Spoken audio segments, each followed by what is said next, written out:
Halo semuanya, perkenalkan nama saya Dr. Ludo. Saya merupakan salah satu dosen biokimia di Prodi Kedokteran Umum Universitas Kristen Maranatha. Di FKUKM, saya mengajar biokimia tentang enzim, kemudian biokimia tentang otot dan tulang, dan yang terakhir adalah biokimia hormon pertumbuhan. Video ini dibuat sebagai persyaratan sertifikasi dosen. Program perkuliahan ini dilaksanakan dengan kerangka kerja teknologikal, pedagogical, dan content knowledge yang mengintegrasikan pengetahuan dasar biokimia hormon pertumbuhan, kemudian pengetahuan teknologi informatika dalam mengubah representasi bahan ajar, serta pengetahuan pedagogis dalam menentukan metode pembelajaran. Dan di dalam proses pembelajarannya digunakan metode blended learning yang menggabungkan proses pembelajaran mandiri melalui jejaring internet dengan pembelajaran tatap muka virtual.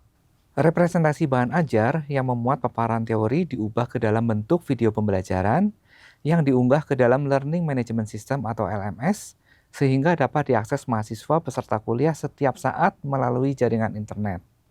Saat ini saya akan menjelaskan materi kuliah saya yaitu mengenai biokimia hormon pertumbuhan manusia. Dan kemampuan akhir capaian pembelajaran ini adalah 1.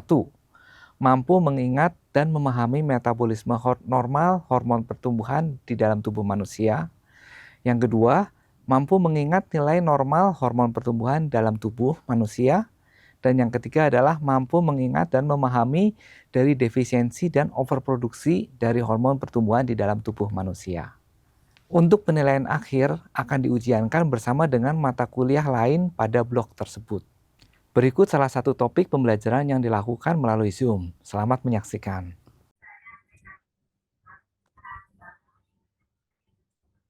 Selamat sore semua. Pada hari ini kita akan memulai kuliah biokimia tentang hormon pertumbuhan. Sebentar, saya akan share screen dulu ya.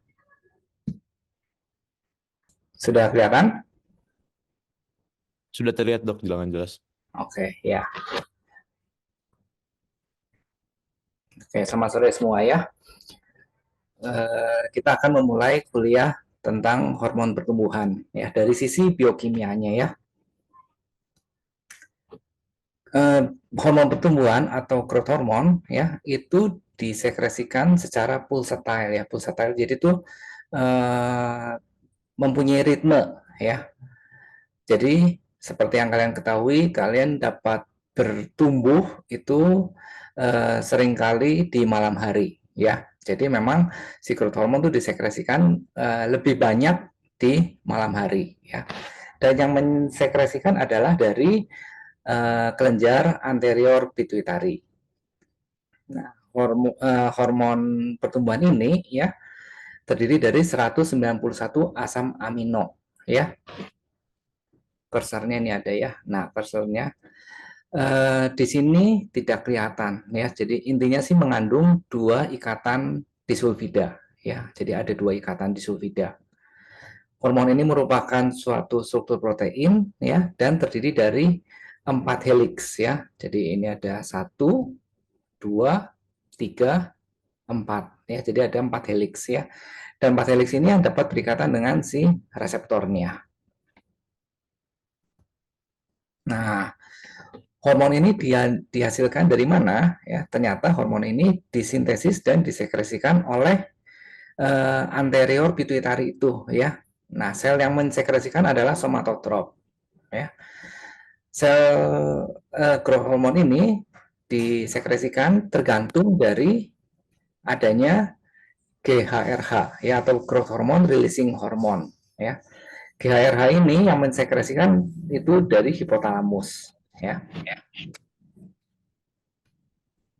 Nah, seperti kalian lihat ya, ini adalah si pituitarinya ya, pituitari kelenjar ya. Ini ada anterior dan ada yang posterior.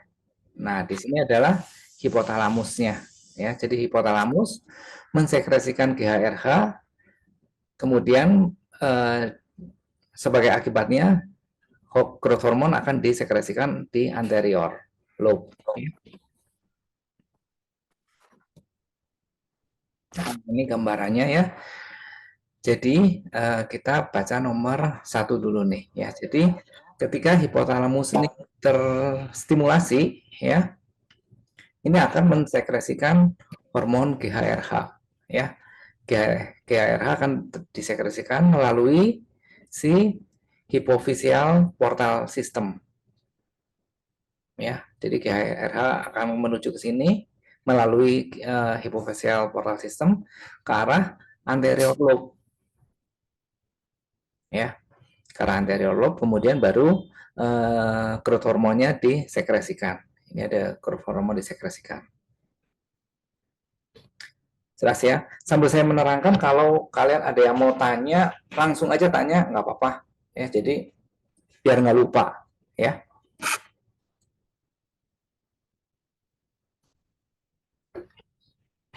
Nah, jadi sintesis dan sekresi dari growth hormone itu diatur oleh namanya GHRH, ya, dan somatostatin, ya.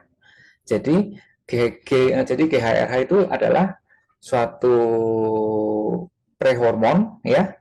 Jadi kalau ada GHRH, si GH-nya akan tersekresikan. Nah, untuk menghambat itu ada namanya somatostatin, ya. Jadi somatostatin itu fungsinya berlawanan dengan si GHRH, ya. Jadi kalau GHRH itu mensimulasi adanya sintesis dan rilis dari si growth hormone, sedangkan kalau somatostatin itu nggak ada efek terhadap sintesis, ya, tetapi hanya pelepasan si growth hormonnya saja yang dihambat.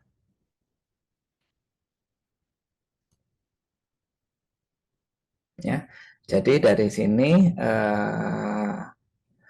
growth hormone ternyata dapat sekresinya meningkat, ya, kalau kondisi glukosa darah itu rendah, ya. Jadi kalian tahu kalau pada saat malam hari, pada saat kalian tidur, ya, glukosa darah kalian tuh memang turun, ya. Jadi pada saat kalian tidur, glukosa darah kalian turun, ya, ternyata itu dapat meningkatkan si GHRH. Ya, jadi GHRH ini akan meningkat, kemudian melalui hipotalamus hypophyseal portal system ke arah anterior pituitary, kemudian akan mensekresikan si growth hormone, ya. Growth hormone yang sudah tersekresikan ini, ya, kalau jumlahnya sudah cukup banyak, itu akan menimbulkan negative feedback, ya. Negative feedback menyebabkan adanya growth hormone inhibiting hormone atau somatostatin. Ini nama lainnya GHIH, ya. Kemudian akan menghambat si pengeluarannya si GH. Jelas ya?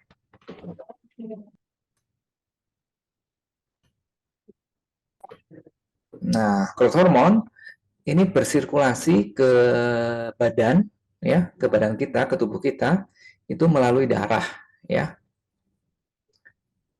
Dan simulasinya itu dipengaruhi oleh kadar IGF-1, ya.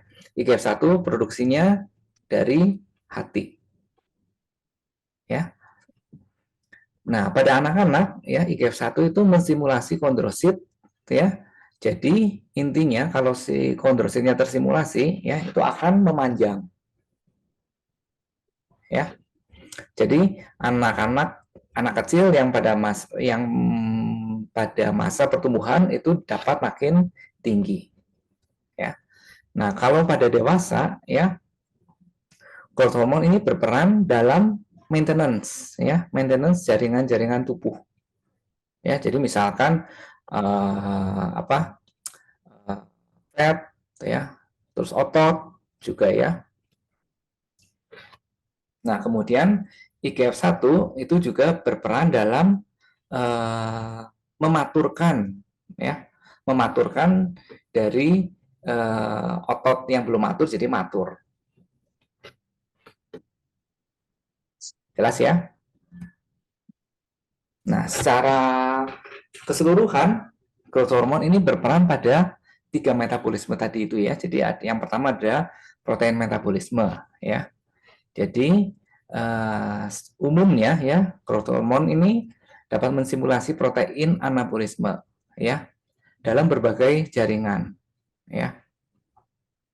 Kemudian kalau berhubungan dengan lemak ya, jadi growth hormone dapat memakai lemak itu ya. Caranya dengan mensimulasi trigliserida menjadi oksidasi di adiposit ya. Kemudian kalau pada karbohidrat ya, itu growth hormone adalah salah satu baterai ya, baterai. Ya. Baterainya caranya gimana? Dengan cara maintenance dari kadar gula darah ya. Nah, regulasinya. Pertama itu ada dua hormon dari hipotalamus ya. Jadi yang pertama itu ada GHRH atau growth hormone releasing hormone ya. Ini dapat mensimulasi ya caranya dengan sintesis dan sekresi dari growth hormone itu. Kemudian dengan somatostatin ya. Somatostatin adalah lawannya dari si GHRH. Ya, jadi menghambat pelepasan growth hormone ya. Nah, kemudian ada satu hormon dari lambung namanya grelin ya. Grelin ini juga dapat mensimulasi sekresi dari growth hormone itu. Nah, tadi sudah belajar mengenai growth hormone. Sekarang kita belajar tentang GHRH atau growth hormone releasing hormone. GHRH itu merupakan 44 asam amino polipeptida ya. Dan diproduksi di nukleus arcuata ya di hipotalamus. Nah, kemudian GHRH ini dapat mencapai anterior pituitary ya melalui portal venous system tadi ya, yang akhirnya akan menyebabkan si growth hormone itu dapat tersekresi. Jadi GHRH itu berperan penting dalam proliferasi somatotrop ya di anterior pituitary ya. Jadi kalau misalkan si GHRH-nya tidak ada ya, itu akan menyebabkan anterior pituitary-nya tuh menjadi hipoplasia ya. Hipoplasia jadi itu apa? Mengecil ya, akhirnya nggak aktif. Nah, tadi GHRH itu diproduksi itu di nukleus arcuata ya, letaknya di sini. Dekat sekali dengan pembuluh darahnya ya. Jadi diproduksi oleh nukleus arcuata, kemudian melalui apa? Portal hipofisial ya ke arah anterior. Nah, ini merupakan gambar hipotalamik hipofisial portal system ya. Nah, ini tadi saya ingin menerangkan reseptornya ya. Jadi ini ada pertama dari hipotalamus nih. Ya, dari hipotalamus mensekresikan GHRH ya. Dan GHRH nempel di GHRHR ya atau GHRH reseptor. Ya, jadi kalau misalkan GHRH berikatan dengan si GHRHR ya, itu efeknya akan menyebabkan terbentuknya si ada G alfa, G beta, dan G gamma. Ya, jadi ketiga ini akan aktif.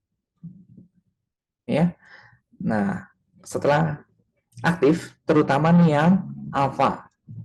Ya, jadi kalau yang alfanya ini aktif ya akan menyebabkan si adenilat siklasenya itu akan aktif juga.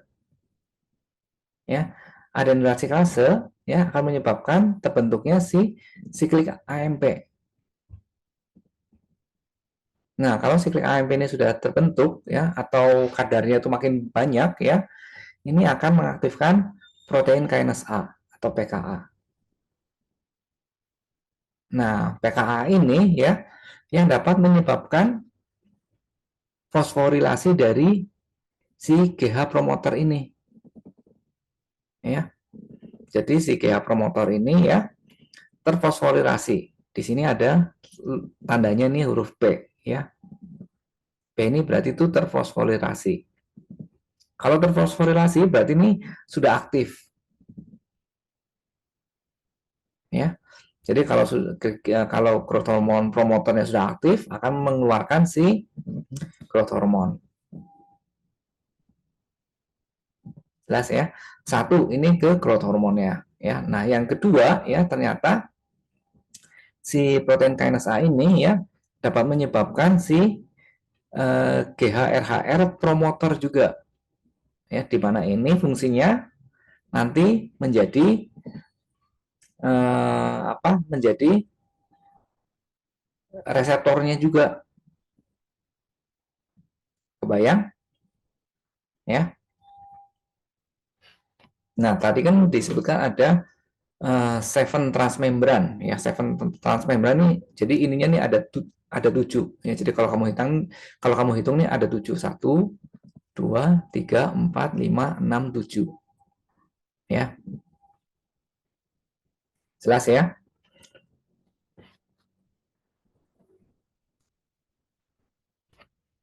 Growth hormone inhibitory hormone atau somatostatin. Saya lebih senang ngomongnya tuh somatostatin ya. Nah, somatostatin ini merupakan rantai tunggal ya, terdiri dari 14 asam amino ya.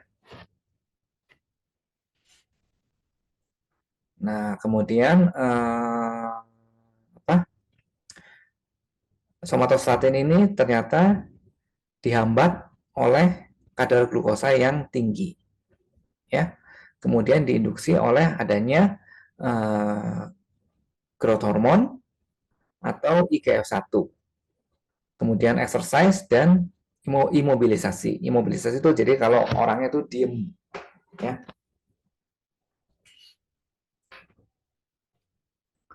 Nah, si somatostatin ini adalah diproduksinya oleh di anterior periventricular nucleus ya, dan nucleus arcuata juga ya, dan kemudian disekresikan melalui adenohipofisial portal venous system juga ya. Jadi produksinya salah satunya sama ya dengan GHRH ya, di nucleus arcuata ya. Cuma kalau yang si somatostatin ini diproduksinya juga oleh di anterior periventricular nucleus. Nah, untuk somatostatin ya ternyata ada reseptornya ya. Pada anak-anak ya, atau bukan pada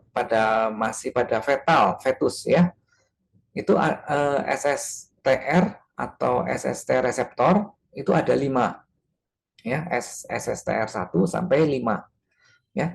Tetapi kalau pada kita yang sudah dewasa ya, itu hanya ada 4 tipe ya. Jadi SSTR 1, 2, 3, dan 5 ya. Nah, dari antara 4 tipe ini ya, yang paling berperan penting itu adalah SSTR2 dan SSTR5 ya. Yang berperan penting itu maksudnya itu yang dapat menghambat si sekresi growth hormone ya. Jadi ini SSTR5, SSTR2, SSTR3, dan SSTR1 ya. Jadi 5 dan 2 ini adalah yang paling poten. Jelas ya? Jadi kalau kalian lihat juga SSTR ini bentuknya juga mirip yang GHRHR ya. Ada 7 juga ini. Ya.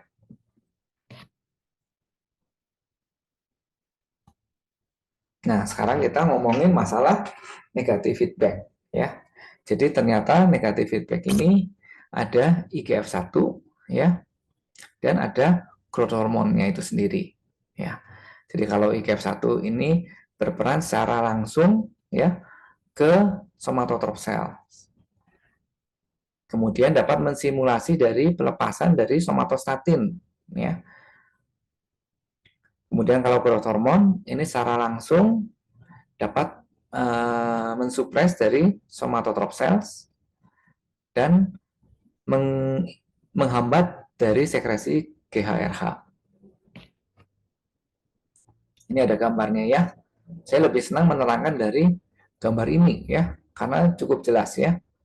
Jadi hipotalamus itu mensekresikan GHRH dulu ya. Kalau GHRH-nya ada ya, berarti ke pituitary gland-nya ini dapat menghasilkan si growth hormone. Ya. Growth hormone ini dapat secara langsung ke pertumbuhan dari kartilago ya.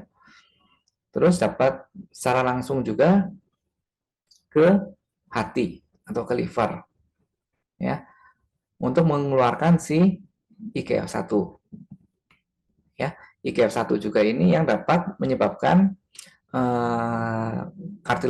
kartilagonya ini dapat bertumbuh. Nah, si IGF-1 berperan penting dalam negative feedback ya.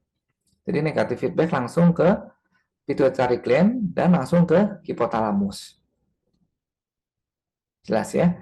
Jadi kalau negative feedback ke hipotalamus ya juga dapat menyebabkan si somatostatin ya.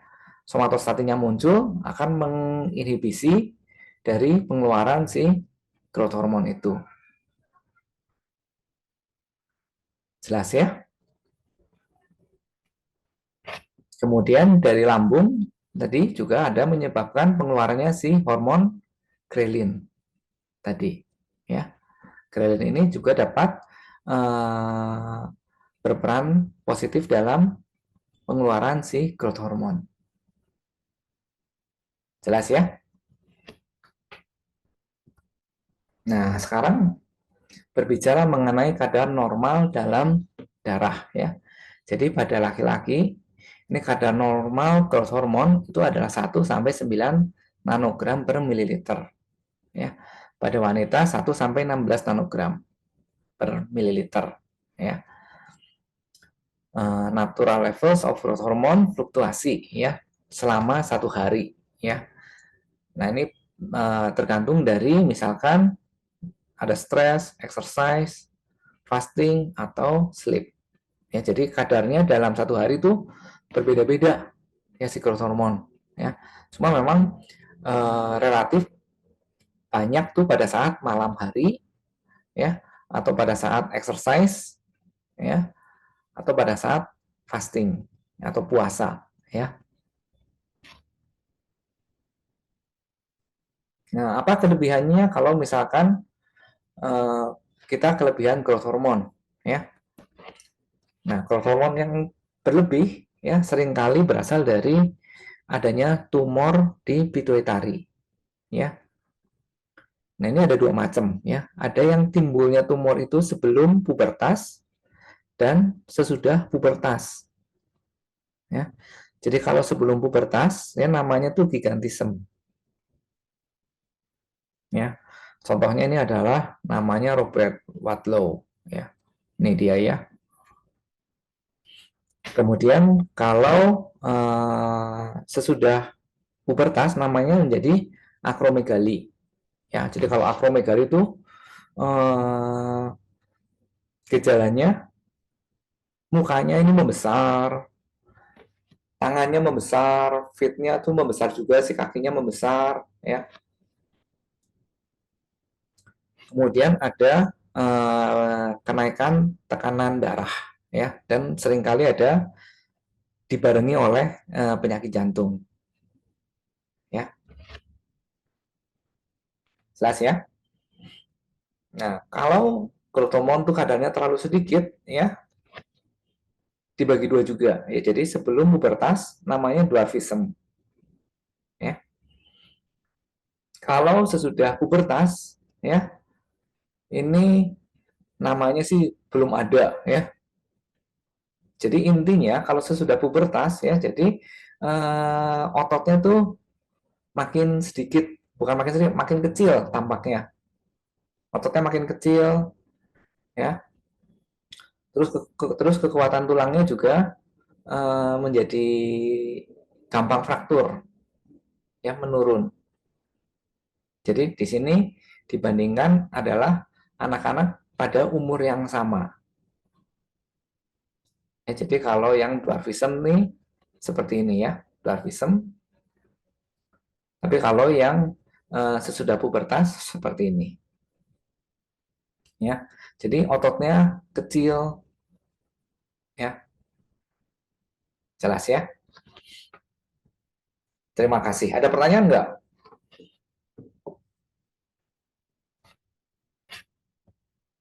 Baik dok, izin bertanya, saya Jeremy. Iya, ya. Izin dok, kalau saya kasih growth hormone tadi di simulasinya pada seperti kondisi-kondisi yang kita lagi nggak makan, lapar, saat puasa gitu kan ya dok ya? Itu 24 jam pertama. Itu untuk 24 jam pertama. Kalau misalkan kita sering puasa, tumbuhnya makin cepat, jadi makin tinggi gitu kalau sering puasa. Rasanya enggak deh. Kalau kalau sering puasa tuh maksudnya itu jadi hari ini puasa, besok enggak, terus lusa puasa, besoknya lagi enggak gitu. Atau gimana maksudnya? Ya lebih sering dikondisikan di mana kondisi itu ngestimulasi GH gitu kan. Rasanya mungkin Ya ya. enggak ya. Jadi belum belum belum belum sampai efek jadi makin tinggi gitu. Maksudnya kalau orang sering puasa gitu, enggak ya, enggak. Enggak. Makasih dok. Ya. Ada pertanyaan lagi?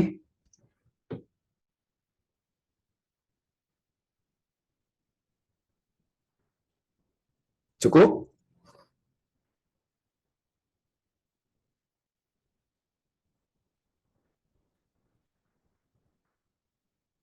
Oke, saya rasa cukup jelas berarti ya penjelasan saya ya. Cukup jelas dan mudah dimengerti, dok. Oke. Berarti kalau tidak ada pertanyaan, kuliah saya hari ini mengenai biokimia hormon pertumbuhan cukup sekian. Terima kasih ya. Terima kasih, dok. Yo, mari. Terima kasih, Dok. Terima kasih Yo. dok. Terima kasih, Dok. Terima kasih, Dok. Terima kasih banyak dokter. Nah, izin live ya dok. Ya, terima kasih. Saya end meeting ya. Baik dok. Sekian penjelasan materi kuliah dari saya. Terima kasih atas perhatiannya.